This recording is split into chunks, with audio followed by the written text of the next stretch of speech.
Welcome, everybody. Thanks so much for joining us in this 9th edition of Shop Talk.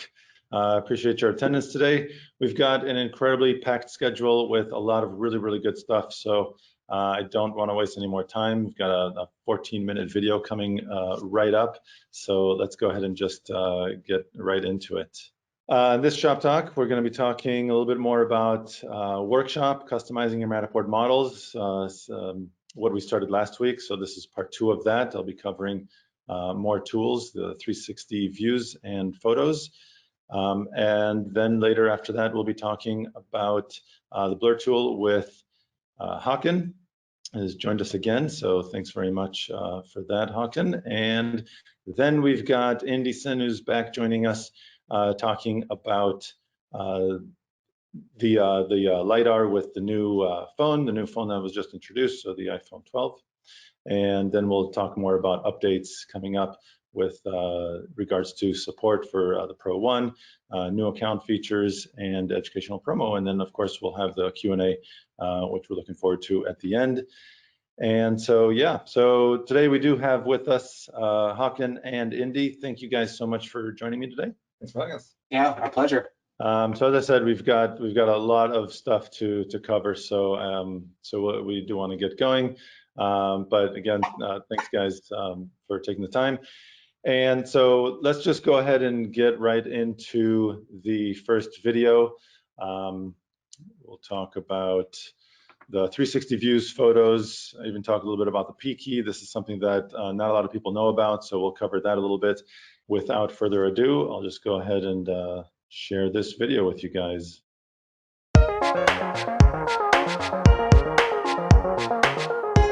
Welcome, Matterporters. Thanks so much for joining me. In this video, we'll cover the 360 views tool and how to place those, as well as photos, how to save and grab snapshots from your Matterport model. So let's go ahead and dive right in and get started and look at the 360 views tool. You can see it's right over here. It's got a little 360 icon. And if I click on that, let's just take a quick step back and overview what we have going on in this tool. First of all, the panel comes out with a thumbnail of all of my 360s. In this case, I just have the one of the backyard over here. As with the other tools, I can collapse or expand this panel to see more or less of this window over here. In the top right corner of the view, you can see its number right here. If I had more listed, you would see 2, 3, and so on. In the bottom right corner, I have the preview button. This allows me to get a full view of this 360 view. So if I tap that, it'll come in here, and I can just look all around and see what this 360 view captured. I also have a 3-dot menu right here that allows me to rename or remove this.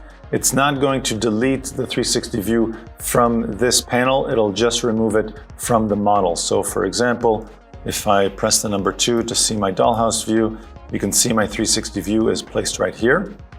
Also in this pin is the number 1 so that I can easily reference which 360 view that's referring to. And from the menu here, I can press remove and it'll just remove it from the model. So if you want to go ahead and place a 360 view in your model, you can just go ahead and grab it and drag it into the model this way. I can see my 360 views either from the dollhouse or the floor plan view. So if you want to see it from a floor plan perspective, I can just tap the number 3, zoom in, and move over here.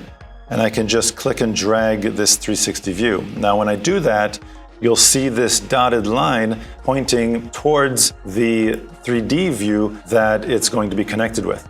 So what that means is if I move this 360 view closer to the home, it'll suddenly snap and be connected to a different 3D scan. If I have it placed over here, it'll snap and connect to this 3D scan that's positioned in the middle of the yard.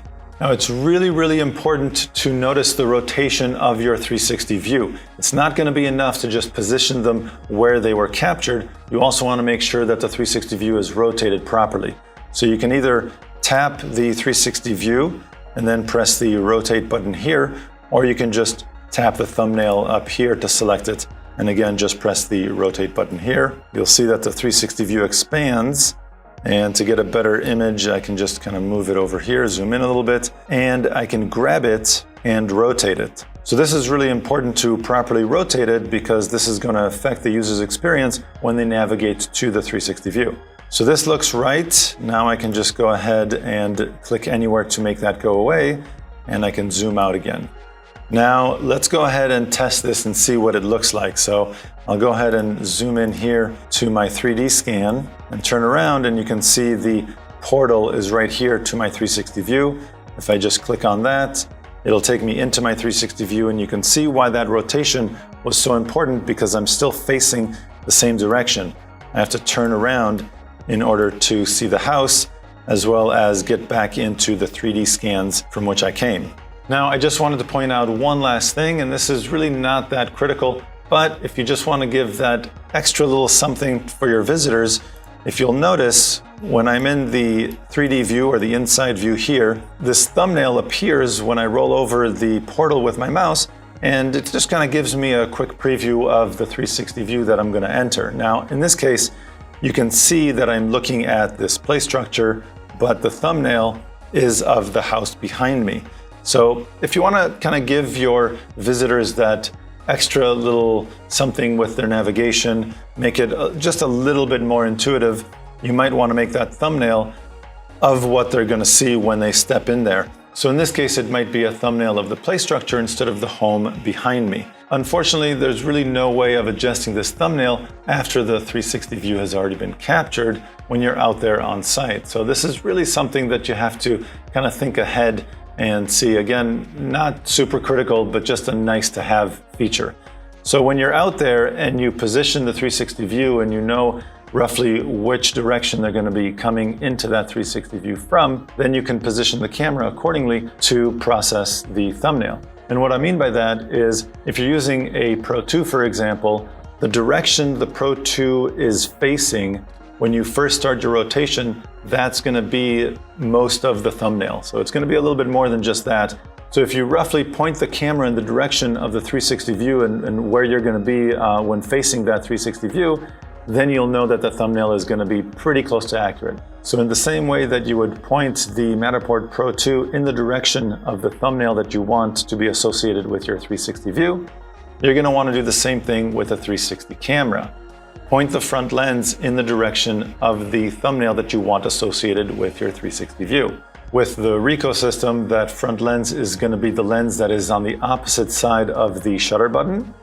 And on the Insta360 cameras, it's going to be the exact opposite. So their front lens is actually on the same side as the shutter button. So keep that in mind if that is something that you're interested in doing with your 360 views. Now on to the Photos tool. Photos tool is just below 360 views, and you can click on that and you can grab a snapshot of anything that you have in your model. So this includes 360 views as well as 3D scans. Before we jump into how exactly that's done, let's just take a quick look at everything this tool has to offer. Up here at the top, you have your zoom buttons. You can zoom in. This will zoom in by 10% or zoom out by 10% increments. I can also do the same thing with the roller wheel on my mouse, zoom in or zoom out. If I grab the little dot, I'll be able to zoom in or zoom out more granularly, so you can see that the percentage is going up just one step at a time. Anytime I want to reset this back to 100%, I simply click this icon right here. Over here in the top right, we have the option of capturing either a 2D image or the full 360-degree pano. Now this is true for every scan position, including 360 views. You're not only limited to downloading a 360 pano from 360 views, you can also download the full 360-degree photosphere from 3D scan positions as well. Over here, I have a settings button that allows me to select whether I want to include things like measurements and labels as part of the image that I download. Now, this is only going to be true if you choose to download the 2D image. If I'm capturing the full 360-degree sphere, it's not going to include those as part of it. Below that, by default, my photo grid is displayed. I can choose to turn it off, which will hide these lines, but I really like these lines because, as I'll show you in a second here, they help me tremendously with lining up my image. I'll just go ahead and click this to escape. At this point, while I'm inside the Photos view, I can navigate through without leaving the Photos tool, and I can just move, drag anywhere I want, and just quickly press the camera button down here to grab a snapshot of what I see. I can also press the number 2 to go and see the dollhouse view. If I want to grab this as my photo, I can grab a snapshot of this, or the floor plan view as well. So anything that I see in my viewport here, I can grab as an image that I can use in my marketing campaign. Now, if I'm in the inside view and I want to just grab a shot of this house, for example, sometimes maybe moving the mouse is not going to be very easy in order to position the image the way I want it. So what I can do is use the left and right arrow buttons, as well as the I and K keys on my keyboard to move or pan and tilt the image left and right or up and down. Now you can see based on my image that this can be very confusing because the image is just moving way too fast. So the way you would slow things down in order to more accurately position your image is by using the letter P on your keyboard. So if I press the letter P, you'll notice that up comes this little menu up here, and I can take the rotation speed slider and just move that all the way down. Now I'll go ahead and press the letter P again to make that go away. And now when I press the left and right arrow keys, as well as the I and K key to move up and down, I can very easily position this exactly the way I want it. I'll just go ahead and press the reset button right here so that I can look at this at 100%. And now I can move to the left, making sure that my photo grid line right here is perfectly aligned with the edge of the wall. I can press the I and K key to move that up and down, and then I can move back in any direction left and right, knowing that these lines are going to remain perfectly straight up and down. So once I'm happy with this image, I can just come down here and press the camera icon to grab the snapshot. Now let's go ahead and quickly look at what this would be like if I was to include measurements in my photo. So what I'll do is go ahead and navigate my way to a room where I've already captured a measurement. And now all I need to do is go into my settings button right here and choose to include those measurements and labels. Once I've done that, you can see the measurement line appears. What I'm doing now is just moving around to make sure that the straight vertical lines of this image are nicely lined up with the photo grid, and I can go ahead and grab the snapshot. A nice little feature as well, after I've captured the snapshot, you'll see there's this view button right here that I can click and quickly see the image that was just captured. Now I can choose to download, delete, or use this as my start location. I can also choose to rename the image right here. I'll just go ahead and close this. Another very interesting thing that you can capture using this Photos tool is images of the mesh view as well as the wireframe. So let me show you what that looks like. If I simply press the 0 key on the keyboard, you can see that I get this mesh view. And if I press it again, I get the mesh view along with the wireframe view. The wireframe view is not something that you can select to see from the icons down here below. Only the 0 key will get you there. If I press it a third time, you'll get the inside view with the high resolution 2D images along with the wireframe view. So this is really a neat way of getting both the idea of this being a 3D model. You can use these in your marketing material while still presenting your clients with a high resolution 2D image. I'll just press it again to make the wireframe go away and we're back to normal. Now, if I wanted to download the full 360-degree pano, I can't do that from the dollhouse or the floor plan view. I have to be on the pano itself. So let me go inside here. And now I'll just choose the 360 photo right here. You can see the photo grids go away because in this case, it doesn't matter where I'm looking at. As long as I'm positioned on that 360 view or 3D scan, that's the position that will be captured. Now, if I come down here to capture, with the pano option selected, it'll capture the entire 360 sphere. And what I can do is press the view button. I can download it immediately, or the other way of downloading and looking at all of the images and panels that I've captured, I can go to the Photos tab. And the way to do that is by getting out of Workshop. So let me go ahead and close that and exit the Workshop. And I go into this tab right here, Photos. Now I can see all of the images that I've captured here. You'll also notice that down here are images that were automatically generated as your model was being processed. The 2D images that are captured automatically or manually by yourself are towards the top, and if you scroll down towards the bottom, you'll see the 360 panos available down there. And I can choose to download any one of the 360 panos by using the arrow key. I can also delete it if I don't want it to be part of my model data here. As for the 2D images, I can choose to select it using the checkbox right here. I can select more than one. What's going to happen if you choose to download more than one image at a time is that you will be emailed a link to a zip file that will contain everything in one document, so you won't have to download multiple files. If I just want to download everything, I can use this checkbox up here and then hit download, or I can use the checkbox to unselect everything. I can also select any one of these images to see a larger thumbnail. And here too, just as before, I can choose to change the name, erase it, download it, or set it as my start location.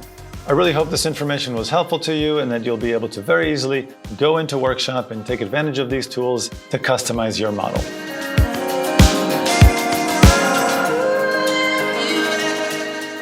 Okay, thanks for sticking through all that. I know that was a long one. I appreciate your patience.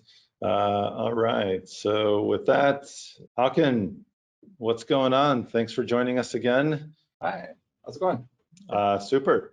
You're here to talk to us about an incredibly exciting new tool that I just can't wait to have out in Workshop. Yeah, so as you may know, we have this automated face blurring feature already that we've had in beta for a while. But today we want to talk about an addition to that, which is a new blur brush tool.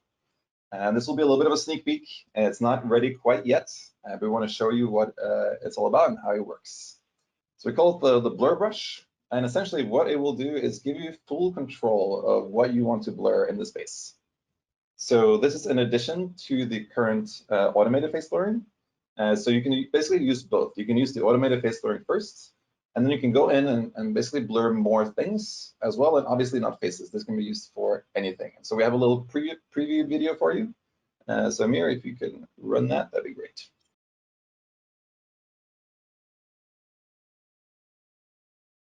Today I want to give you a preview of a new tool coming to Workshop called the Blur Brush. The Blur Brush lets you blur out anything you don't want your visitors to see in the space. It could be something like family photos, or people that somehow got in the shop, or maybe house numbers, or car license plates, or something like security systems. Basically anything you want to hide from your visitors.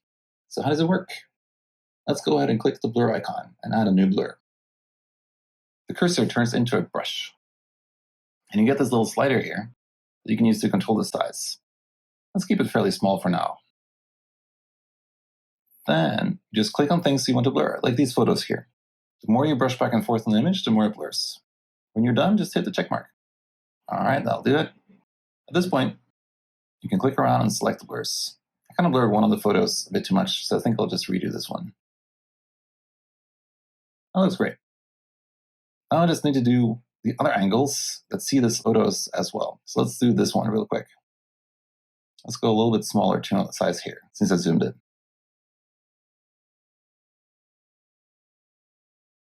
All right, and then one last angle that also sees these photos.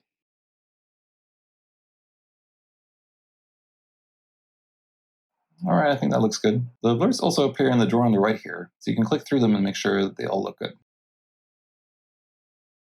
Then all that is left is the last critical step, applying the blurs. This takes a couple of minutes, as the servers have to make sure all the proper files get blurred. You'll see it says processing on each blur while this is going on. And that's it. Once the blurs finish processing in a few minutes, you can safely share the space with anyone. And that's how you use the blur brush. Awesome. That is super exciting. I can't wait for that to be out. All right, so that's basically just a little teaser. Just start to recap what you just saw. The blur brush tool will basically let you blur anything, like faces, license plates, house numbers, sensitive information in the environment, security systems, basically anything. And so I just want to preempt a couple of questions that I'm sure you will have. So first off, as I mentioned in the preview, how long does it take to apply a blur? And so what happens here is, as you're doing the blurs in Workshop, it kind of makes a preview of what the blur will look like, but they're not applied yet. And so our servers have to go through and actually apply the blur to all of the files that make up the space. So that'll take a couple of minutes, but after that, you can basically safely give the link to Showcase to your visitors. Now, can I undo a blur? So it's kind of fundamental about these blurs that we want them to be kind of fully secure. So once you've added a blur, the only way to undo a blur is actually to reprocess the model. So if you have access to reprocess the model, that's sort of the only way to remove a blur after it's been applied. And then which subscription plans will get it? That's still to be determined. I don't have details to share on that today, unfortunately. But we will, of course, share that as soon as we can. And the last big question, when will this be released? I unfortunately can't give any details just yet, but look for this in the next couple of months. I'm looking forward to that. I mean, having been here 4.5 years, I know it's been a very, very highly anticipated and very well requested feature. So I can't wait for this to come out. Yeah, the team is very excited to bring this to everyone because it's something, we've had requests for a very long time, and very understandable too, because if you if you scan something that you forgot to hide or something that you just couldn't remove, you really need this. So we're excited to bring this to everyone. Yeah, this is great. Awesome. Great job. Thanks so much. All right, so now let's kick it off to Indy. Indy, thanks again for joining us in this shop talk and enlightening us. Of course, yeah. Thanks for having me, Amir. And Hawkins, I can't wait to use the blur tool. It's amazing. So really looking forward to that. So yeah, good morning and good afternoon, good evening, where you might be here in this world. Just wanted to give you a quick update. As some of you might have seen, Apple came out with the announcement of the iPhone 12 yesterday. And this is something that we were anticipating. I think we know that when they released the latest set of iPad Pros that incorporated LiDAR, it was something that we just started very closely observing, working with them as well. And just wanted to kind of give you a sense of how we're thinking about incorporating these latest technologies into Matterport. So what I wanted to kind of walk you through today is just give you a sense of obviously if you haven't caught up to the news, give you a sense of what the news was, what it means for the Matterport community and why we're so excited about it. And then also as a reminder of what you can actually do with your iPhone today. We back in May, we did launch smartphone capture on the iPhone, whereby anybody with a iPhone 6 and above can actually create Matterports by just using the phone in their pocket, right? So we just also wanted to remind you that this technology, even though Apple has just announced LiDAR on their latest lineup today, is also the ability for you to render 3D spaces using just your iPhone, and the Cortex engine is available to all Matterport users. So I'll walk you through a couple of examples of what we've seen, because I think that's not something that we've actually talked a lot about, and you'll see there's a couple of things that we have planned for you in social media this current week as well, to give you a flavor of that. So yeah, so when we think about the lineup, I think what's really exciting for us is that overnight, Apple has now, with the iPhone 12 and the Pro line specifically, so I think there were 4 iPhones that were announced: the iPhone 12, the iPhone 12 mini, but then the iPhone 12 Pro and the Pro Max, right? So hard to keep tabs on all of these, right? But the Pro, think of it as really the Ne Plus Ultra of the iPhones, the latest wizardry in terms of onboard hardware and those kind of things. And this specifically meant that they incorporated LiDAR on the iPhone. And in their demos, I think it's very clear that LiDAR, obviously with the technology that it is, has promises some really strong capabilities in the AR field, as well as helps them with their night mode vision, which is very popular in the past cameras, and it will only make it better because of the rich depth sensing that LiDAR brings on board. But the way we're looking at it is that LiDAR is, overnight, we're bringing really capable 3D sensing hardware into the mainstream. Think about Apple's install base, billions of phones at the stage, and the fact that now everybody has LiDAR in their pocket. That's not lost on us, and I think we're really welcoming it because I think it's really going to help us complement our offerings. So if you think about Matterport for the iPhone today, it essentially is taking 2-dimensional pictures, but with the help of our Cortex engine that has, over the years and across billions and billions of square feet of space that it has captured, has really been able to kind of apply, using machine learning techniques take these 2D pictures, once they're stitched together, apply and render 3D dimensions to them, right? So if anything, LiDAR will help complement our ability to serve the needs of folks who are using Matterport on the iPhone. And with LiDAR on board, what you can expect is pretty much more accurate 3D model rendering, more accurate measurements, and CRISPR doll houses as well. So think of like, Cortex and LiDAR sort of like covering for each other. When LiDAR has no coverage, Cortex can kick in, and when Cortex has its limitations, LiDAR obviously can like kick in. So, we're really looking forward to applying that. And what you can see here, this is something that our product teams kind of shared with us a couple of months ago. When the iPad Pro came out with LiDAR, just give you a sense here is like this is currently a prototype that we have for capture on the iPad. What you can see here, obviously, with LiDAR is that the live mesh is being created and generated automatically. This is one prototype, just to give you a sense of what you're seeing here. It's not actually using the ultra-wide camera right now. The Apple by default did not let us do it, but we anticipate that now with the iPhone 12 that might happen. So our plans are for you to leverage the ultra-wide camera. We might not have the same type of live mesh preview. We'll probably create a similar kind of preview on our end. And yeah, that's really it. We just wanted to kind of give you a snapshot and a sneak peek at what we're doing. I think we're, again, very excited about this technology and its applications, and look forward to giving you more updates on this. But rest assured that this development's not lost on us, and we're really excited about it. And then, that was a lot of the news about the iPhone 12. If you're like me, you're probably looking forward to, getting your hands on it, right? For those of us who are not there yet, and even for me, I have an iPhone 10 right now, and I do use Matterport with it. I just wanted to give you a sense of, like, of course, that you can still obviously use Matterport for the iPhone, right? And I think you can check our blog this past week. Yesterday we had a good post that kind of recapped what we've seen to date, with the iPhone. And I'll just give you the highlights over here. One of the things that we saw in the last 3 months is there's just been a huge amount of like kind of interest and support with like what we're doing with smartphone capture, specifically on the iPhone. We had about 100,000 downloads of Matterport capture in 3 months, and I think and a lot of that was due to our announcement that we were bringing our technology to the iPhone, right?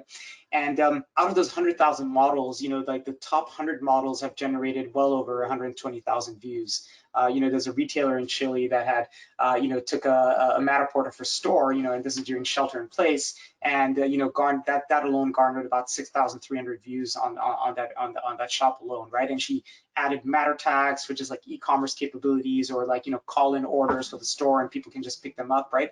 So we're seeing a lot of interesting use cases for the on the iPhone, right? Think about the things that it enables. The top use cases that we're seeing are really around, of course, residential real estate, right? I think the fact that any realtor can now take their iPhone in their pocket and do create a virtual tour.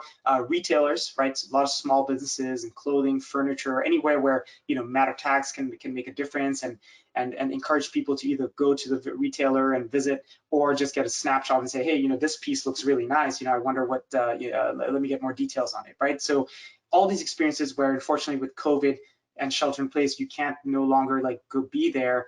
The iPhone makes it, again, very simple for you to like scan it, share it, and open up your space to people. So other use cases have been like art galleries, and as well as like just what you can see here, consumers, people like you and I sharing our personal spaces with friends and family. I have my brother-in-law who lives about 20 miles away from me here in Walnut Creek in the Bay Area, just redid his garage and turned it into like a home gym. It's like, amazing. He just shared with his family. I showed him that he could take a Matterport with it. So I think he's working on it. But I think there's just a lot going on, and a lot of edge cases that we ourselves haven't necessarily thought about when we think about who we serve with our with the Pro 2 and our other technologies. But this is really about bringing 3D in your pocket and doing the most with it. So you can take a look here. I think, Amir, you have the slides, and if you just click on this video over here, this is just a very quick flyby of like what someone did with their own home office, right? So this is actually, if I'm not mistaken, it was actually a colleague of ours who took a Matterport of their home office and just annotated things, right? As we were all getting into shelter in place mode, how do we make the most of our space, right? And he very helpfully shared what he did, and kind of put together like a Matterport of his home office. So that's really it. I think what we wanted to do is just give you a sense of, one, we're working on the iPhone 12. Obviously we have to get our hands on the hardware, but once it is something that's incoming. It's definitely a device that we're going to support, and then some. And then also give you a sense of what's actually possible today. So hopefully this gives you a sense of like what you can do, and we can't wait for you to see. So, do take a look on social media. Like I said, we're going to highlight some of these examples. We actually have a really fun mini campaign going on around like the top 12 iPhone spaces to celebrate the iPhone 12. So take a look at that. Ping us and let us know what you think. But just wanted to give you that update. And yeah, and with that, Amir, I'll hand it back to you. All right. Thanks. So great. Very, very exciting stuff coming down the pipe. So I'm super looking forward to it. Let's check out some updates, and then we'll get into Q&A. So Indy, actually, maybe you want to walk us through this Pro 1 support? Yes, I will. So yeah, so starting January 31st, so here's an update on the Pro 1. There's a couple of set of repairs that we will no longer be supporting on the Pro 1. This has really to do with some of the sensors, the configuration, the Wi-Fi faults that you might have, that we might see on the camera, as well as cosmetic repairs. And this is really based on the fact that the Pro 1 has been in service for quite many years, and like any hardware manufacturer, we do phase some of these products out, and focusing on like hardware development. So, but what we want to do is give you a heads up on this. I think this is where the repair protocols will change as of January 31st. But what we will continue to service, of course, are things that typically are what people come to us for. Issues with your batteries, Wi-Fi range problems, as well as motor or drivetrain related repairs. So we're happy to review and investigate any damaged or malfunctioning Pro 1 camera and try our best to repair them. But as a policy, as of January 31st, there are a certain set of repairs that we will no longer be able to service, mostly because of the hardware components not being available to us anymore. But now, what we did also notify all of our Pro 1 customers is that you will receive an exclusive discount on Pro 2 series if you choose to upgrade. So to activate this promo, and you can take advantage of it, I think there should have been some instructions in the email that every Pro 1 user received. But you can enter basically in the following website, enter your Pro 1 serial number, which you'll be able to find on the device itself, and just fill out the form, and then we will validate on our end and hand you the coupon. So you don't need to return your camera. I think that's one thing we want to emphasize to access the promo code. We want to keep this as streamlined as possible.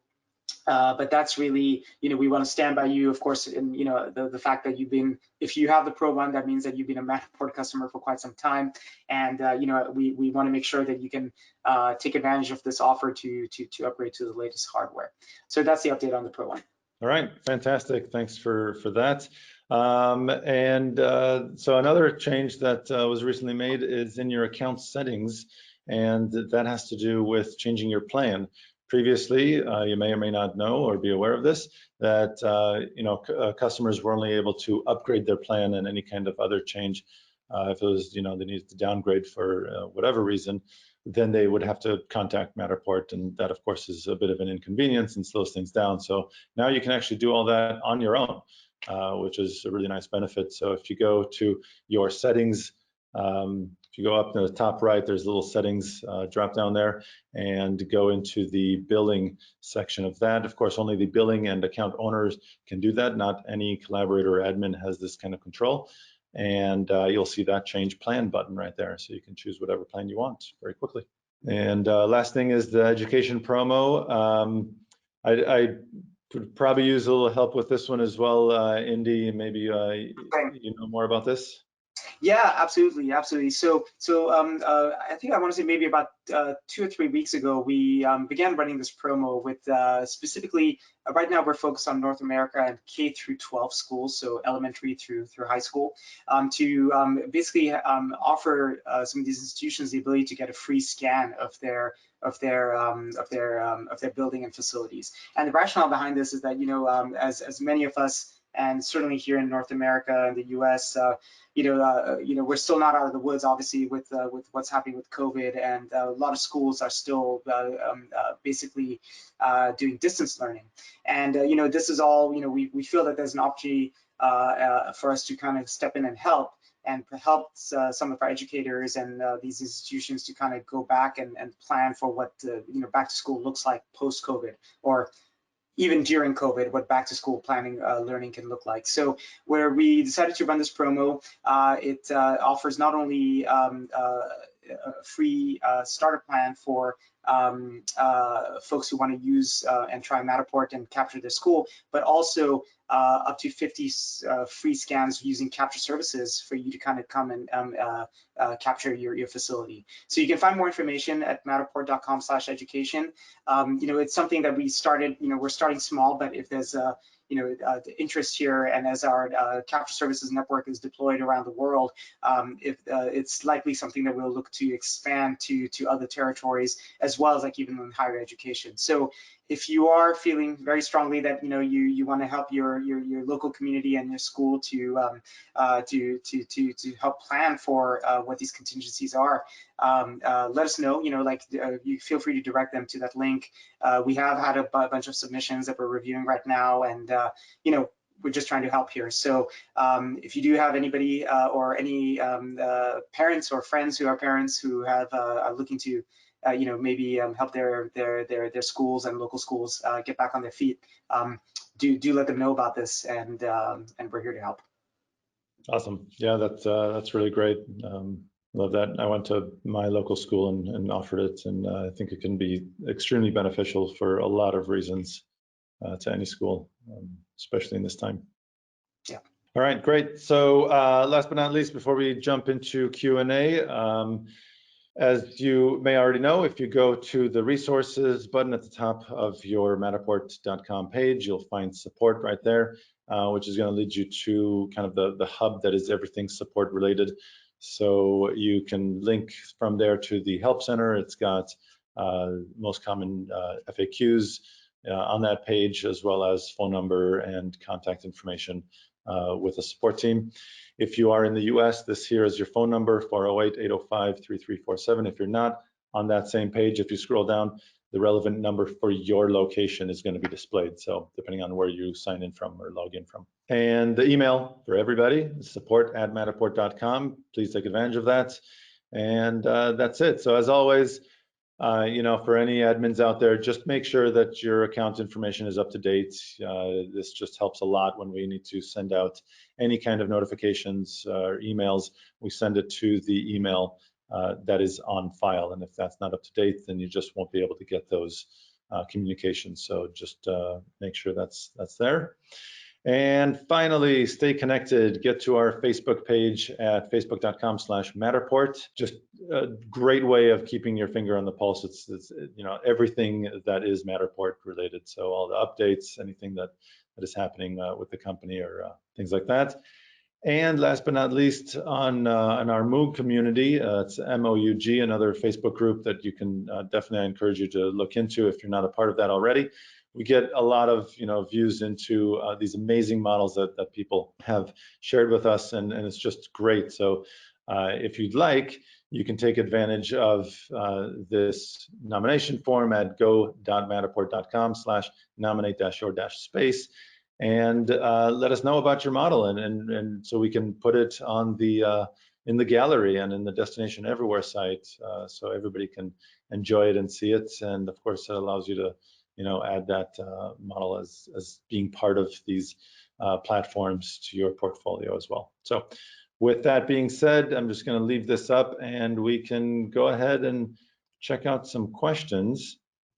If Hakan and Indy, if you've got something on your lists that you can answer, go ahead. I'm just going to quickly look through these and see what's being asked. Yeah, do you want us to just take these questions live, Amir? By all means, yeah. If you've got questions lined up, this is the first time I've seen this queue, so I'm just going to click on these. Sure. So so I think there's a couple questions I see here that I could probably weigh in on. So the first is from Chris Emin. Is there a product that will rotate the iPad Pro or iPhone Pro on a tripod to capture spaces? So yeah, a fantastic question. We are evaluating right now. I think there is a bunch of third-party entities that are building some of these like tripods for iPhones and whatnot, and I think we are like testing a few of them. Obviously we haven't gotten our hands on the iPhone itself, the new one, but the iPad Pros, certainly we've been looking at like some of these manufacturers who are making tripods. So our plan is to evaluate and potentially recommend the ones we feel are probably provide the best outcomes. We're still in that evaluation process though. So, but I think if you look on, for example, Amazon, there's probably a couple that you'll be able to find. Nothing that we have sort of endorsed or recommended yet. I think we're still figuring that out on our end. All right, and I'll take one about blur. So a couple of people have been asking whether blurs can be applied to old models. And yes, when the blur brush tool is available, you can use it on even your oldest models. It'll work for basically any model that you have, any space. I'll take one from Rob here, asked about 360 views. Can we control the visibility of the 360 view icon from other 360 views? So basically that's dependent on the distance of those 360 views where they're pinned. If you saw in my video, which by the way, we're gonna have on YouTube and we'll link to, so you can refer back to that, along with some links in the description that'll quickly jump you to sections of the video, so you won't just sit through another 14 minutes of that. But basically the distance, so 15 meters, if you're looking at the floor plan view or the dollhouse, you see a little grid in the black areas. Each one of those lines is a meter in real space. And so if you can estimate about 15-meter distance from other 360 views, if it's more than 15 meters, that you're not going to see the icon. If it's less than 15 meters, you're going to see the icon. I can take another one on blur brush. So can the new blur brush tool be used on 360 views as well? And the answer is yes. It will work for 360 views, outside views, anything like that as well, because you're doing the blur per scan. So you have to do them for all the scans that see a thing, and that makes it also work for 360 views. Nice. I'll take another one from Charles. Not entirely clear on this, Charles, so you may want to come back to me with a little bit more clarification, but basically the question is post-processing. So it is in the cloud. Yes, all the processing is done in the cloud. And can we input into any other software? There are a lot of assets that you can download in order to input into other softwares. Like I showed, the photos allows you to download full 360 views, as well as 2D images. You can also download assets like floor plans. Those come in both PNG format, PDF format, as well as SVG format. So you can more easily edit them if you need to in other applications like 3D applications such as AutoCAD, as well as matter packs can also be ordered, which includes OBJ files, XYZ point cloud files, and things like that, as well as very different floor plan views. So it's like a 2D image of the entire floor and a 2D image of the entire ceiling, along with a ruler that you can know the scale exactly. And those are also used for 3D applications that you can use to trace and so on and so forth. So there's a ton of data that you can download and use in lots of other applications out there.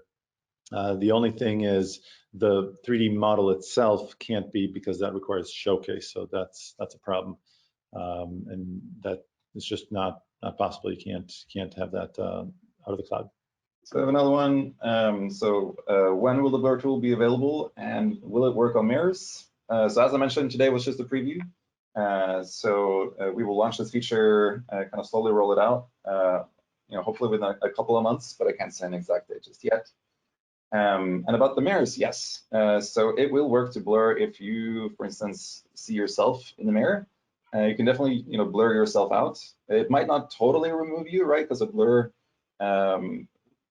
you might see sort of some shadows, of yourself in there, but it's probably a lot better than the not blurring at all if you have caught yourself or the camera in the mirror. So it's definitely one of the use cases we see for the blur brush. Another one here. This is a really good one, actually. How do you get the 360 images into your business's website? So Once you've downloaded a full 360 pano and you want people to be able to kind of pan around, which is the whole idea of downloading one of these.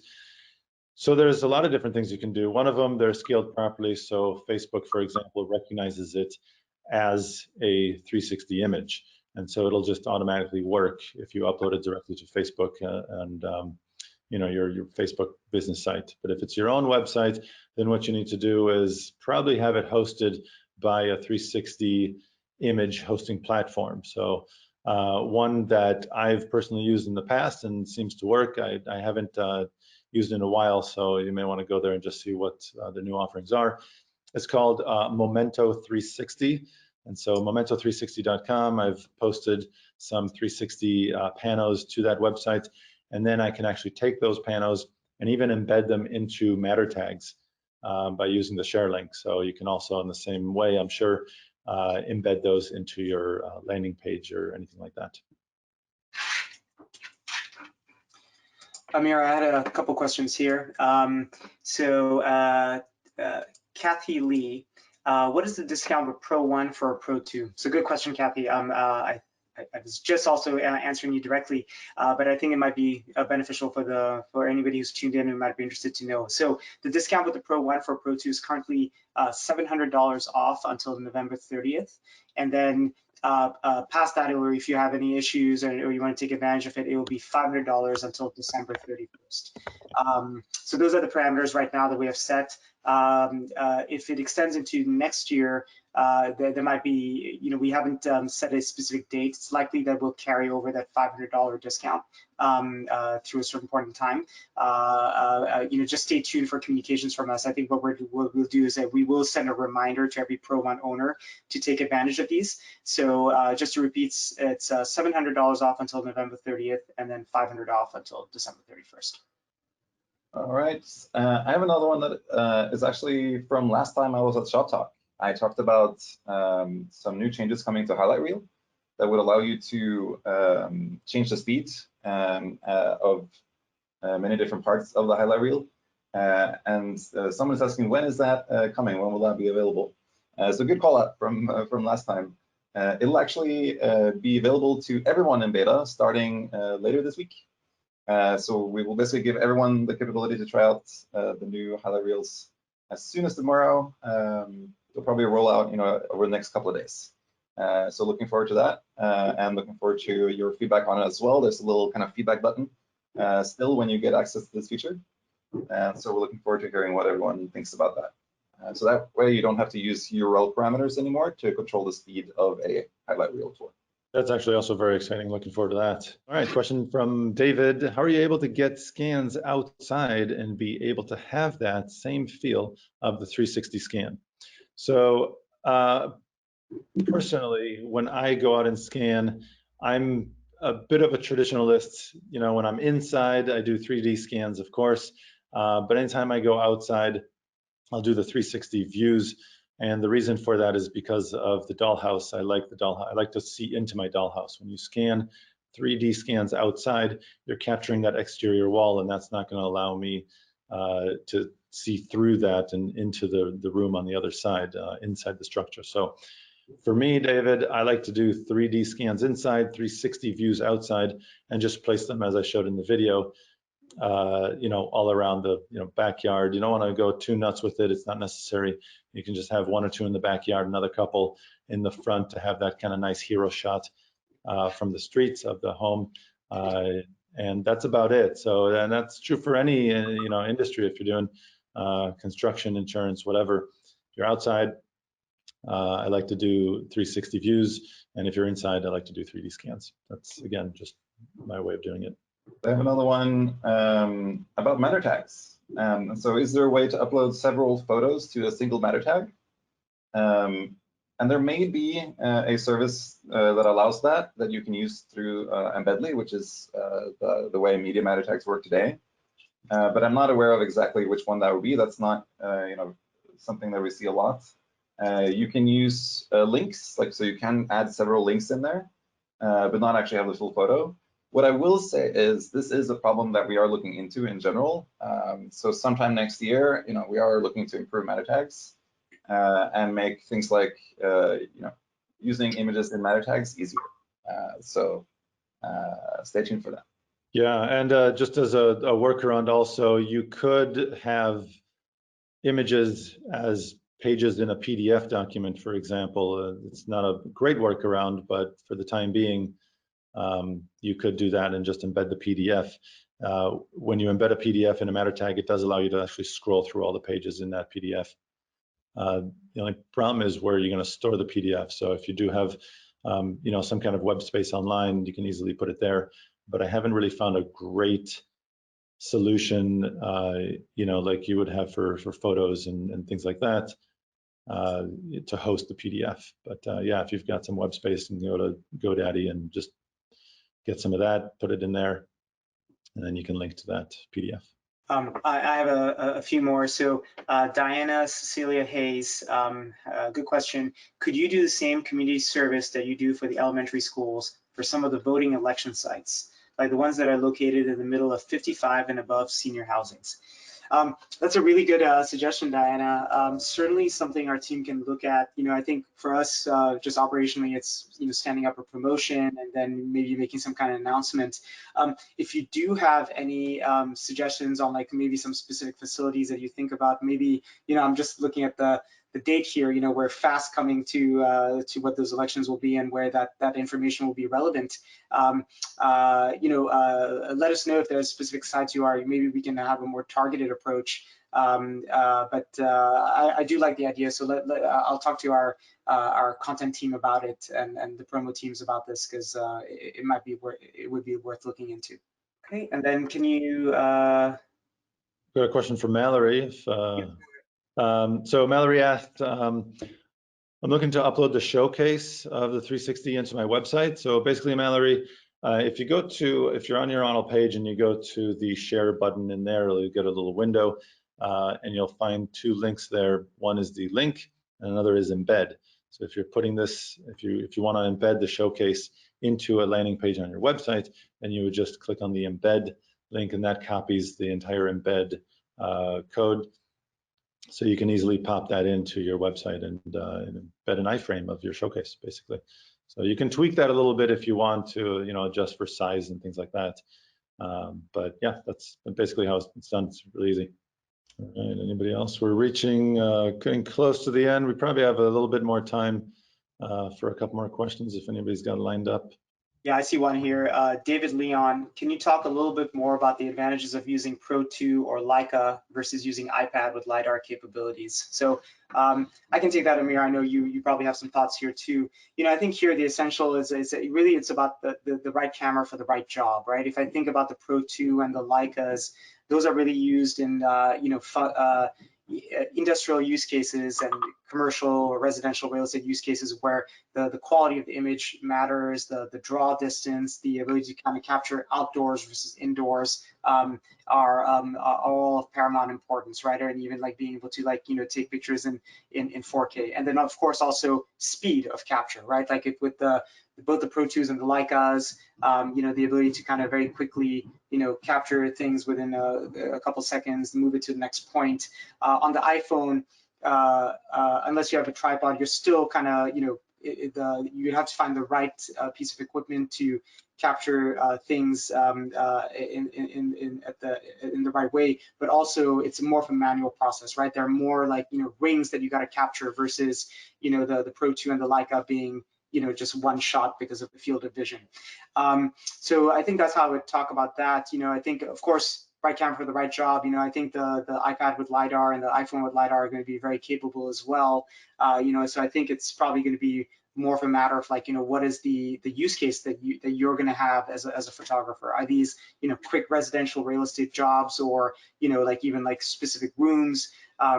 If you're a general contractor, are these daily site conditions you're trying to capture versus things that need to be eventually captured and analyzed at millimeter level precision, right? Like I think that's where the hallmarks of like the Leica and the Pro 2. But we see these things as complementary. I think typically what we expect to see is that customers will be looking at either some of these higher end cameras, as you mentioned, but also like potentially augment their understanding of side or and equip themselves with the iPad and the iPhone as well. So yeah, so we see these as highly complementary, different cameras for different jobs. Yeah, definitely couldn't agree more. One last question I just wanted to address. I know we're just over 9 o'clock, but Kevin asked, and this is kind of in the same light as your question there, Indy. I scan luxury homes using the Pro camera, including exteriors at dusk, but then pull the Z1 to take a few additional shots so the water appears in the pool, which is actually a really, really great trick. Good for you, Kevin. In the pool from the dollhouse view. And that has to do with cortex and whatnot, being able to get the water in there. Misalignment is very common, unfortunately, with these Z1 shots. It's just a trial and error process. What are the best tricks to get the Z1 shot to align with existing Pro scans? So the problem with scanning Z1 and other 360 cameras outdoors, Kevin, is of course you're dealing with a cortex engine to convert those into 3D data to help with alignment. So this kind of goes back to how the cortex engine works and the fact that it's based on machine learning, which requires a ton of images and proper 3D data from things like the Pro 1 and Pro 2 to back that up. And so we just don't have that much of those outdoors, and that's where those cameras come in, and have a little bit of difficulty because of that. So as things, as people scan more outdoors, and even if you scan 360, even if you scan 360 views, the 3D data is still captured. So all those shots, when you're using a 3D camera like the Pro 2 or BLK, help with making cortex better. What I would recommend, Kevin, is basically to have the Z1 shots really on top of the Pro 2 shots. So scanning with the Pro 2 outside, as you know, can only be done during dusk, dawn, things like that, when the light is not so much infrared light from the sun, and so scan that with the Pro 2. And of course, as you know, it's not going to capture the water from the pool, but have the Z1 maybe as close to, if not right on top of the scans that you just created with the Pro 2. So there's just as much overlapping data as possible, and that's the best we can do right now. Okay, with that said, we are just over the hour. So again, thank you so much to Håkan and Indy for joining me and helping out with this webinar.